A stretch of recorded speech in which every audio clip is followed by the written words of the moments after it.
Doa, doa, doa, doa, doa, doa, doa, doa, doa, doa, doa, doa, era costureira, doa, traballaba na leira, doa, doa, e doa, doa, e doa, doa, era poeta, doa, doa, cuidaba da bestia, doa, doa, e doa, doa, había marcha que daba na casa, cuidaba de todas, iba ás patacas, doa, doa, e doa, doa, e doa, doa.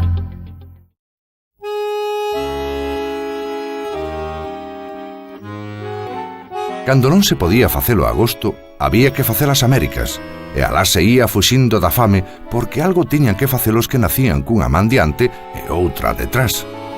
Das Américas, de Cuba, Montevideo ou Bos Aires, moitos nunca volveron.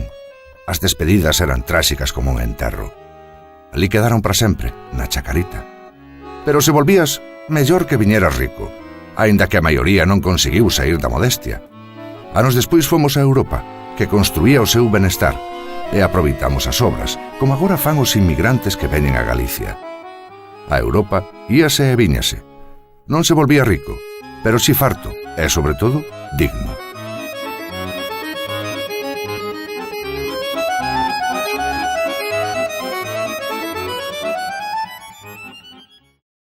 Los que estaban ya embarcados en el transatlántico tenían la serpentina por un extremo y los de abajo pues tenían para tener un último contacto. Fíxese, a xente toda marchaba porque tiña que marchar, que no campo non daba para eso, e marchaba a traballar onde fora. Sí, se veían todo un montón de serpentinas cruzadas unas con otras y tal, y era la última oportunidad, los últimos segundos de ver a aquel familiar querido que se marchaba para América, que a lo mejor ya no lo volvía a ver en la vida. Daquela, as familias estaban superpobladas de xente. Todos os matrimonios, a maior parte deles 5, 6, 7, 9 fillos, entonces non daba para darlle cumprir coas primeiras necesidades. No había trabajo y no había nada, y la gente pasaba mal. E non había casa ninguna que non tivera un emigrante, bien sea en Cuba, Brasil, Argentina, Venezuela, Uruguai. Meu pai marchou non sei para onde, que ese eu non se soubo máis nunca del. E miña nai marchou para Buenos Aires. E diz que tiña eu 22 meses, cando quedei con meus abuelos. E criei-me con eles.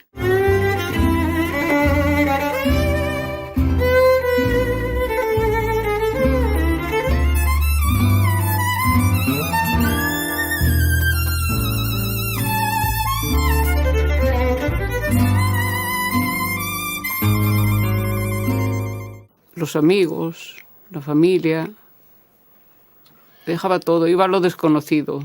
No iban todos de señoritos, iban todos bastante mal, porque el que más, el que menos, tenía que pedir plata para marchar, para emigrar. O sea, los primeros tiempos era una incertidumbre que no sabías por dónde ibas a salir. Porque yo conocí un señor en Vigo, en la parte de allá de Cangas, de por allá, que prestaba dinero a los que marchaban, pero se le quedaba con las tierras.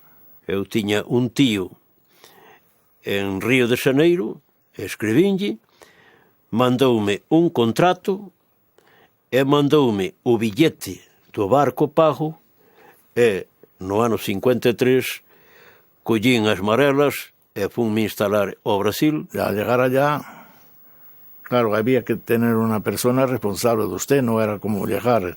Además, allí tenían que responder por usted. Si usted no tenía trabajo, tenían que darle comida y todo, y buscarle trabajo, pero a mí no me hizo falta.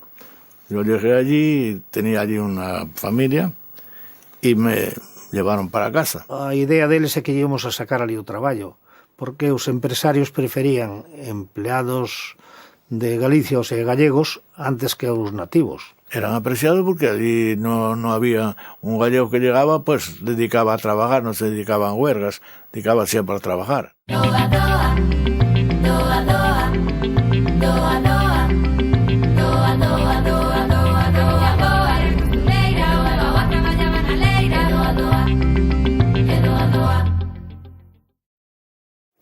difícil foi o coller o idioma.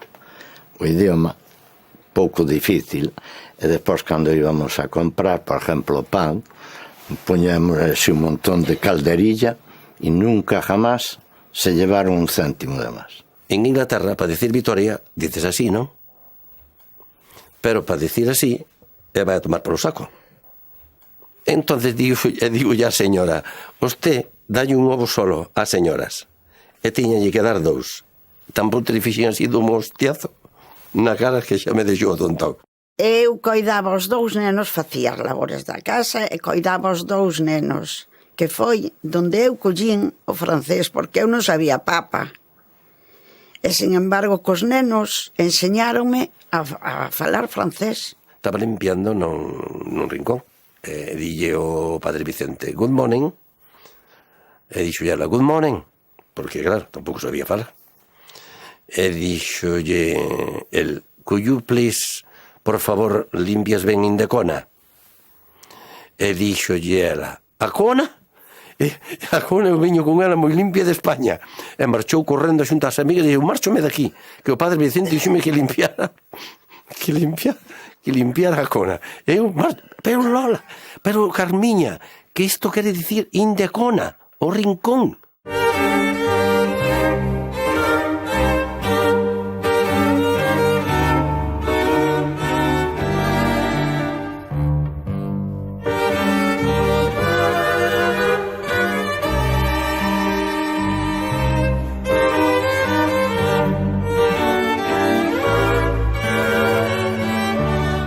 Incluso sin ter emigrantes directamente na familia, como é o meu caso, éramos moi conscientes dese outro mundo. Mais ben íbamos ao centro gallego, e iso que, hombre, algún día que estaban así con compañeiros de traballo, todo eso facíase algo, pero sempre nos xuntaban máis ben os gallegos. Cando che queda unha nena aquí, marchas polo mundo adiante, é moi difícil, é moi triste. Pero si nos xuntábamos, había sempre tertulias, e nos axudábamos bastante uns aos outros, e andábamos bastante xuntos, non digo xa os galegos solos, senón os españois. E entón había sempre un contacto, un falar de cousas de América, incluso xa digo, cando non tiñas persoas moi próximas, emigrantes. Comunicaban sempre por carta.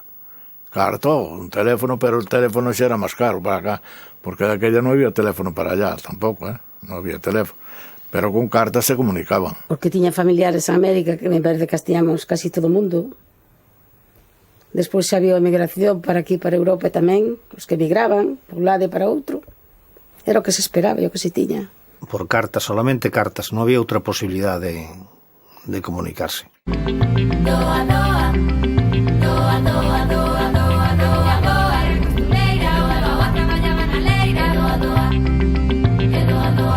E bueno, pois aquelas cartas líamolas, a relíamolas, a volvíamos a ler, viña, ai, mira, escribiu un Francisco, que che di, toma a carta e lea, e líamos todos a carta.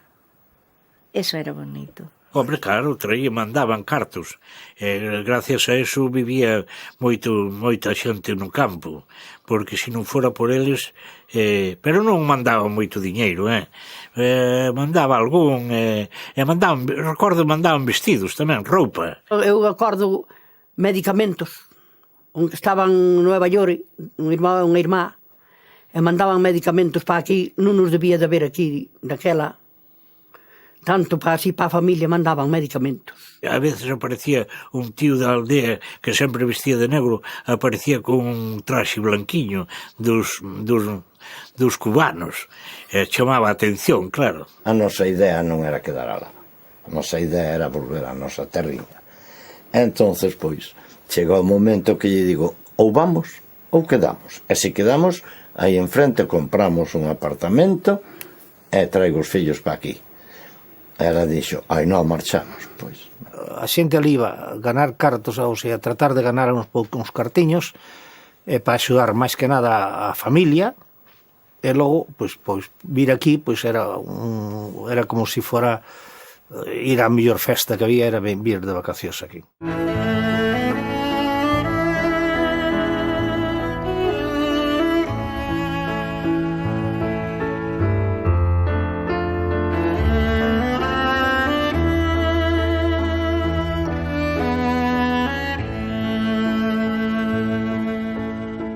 Ali o que se pensaba sempre, cando nos xuntábamos a isto, se decía, bueno, cando vas a España? A miña nai marchou e tampouco non volveu. Bueno, mulleres non vin ningunha que viñese. Daquela parroquia marcharon bastantes, pero morreron en Argentina e por aí que non volveron. Morriña, non. Primeiro porque esperaba voltar. E voltar máis pronto do que voltei. E segundo, porque a morriña, cando a tiña, era cando viña aquí. Porque eu tiña unha Galiza idealizada, un pobo galego idealizado. Al regreso ni conocía mi casa siquiera donde estaba situada porque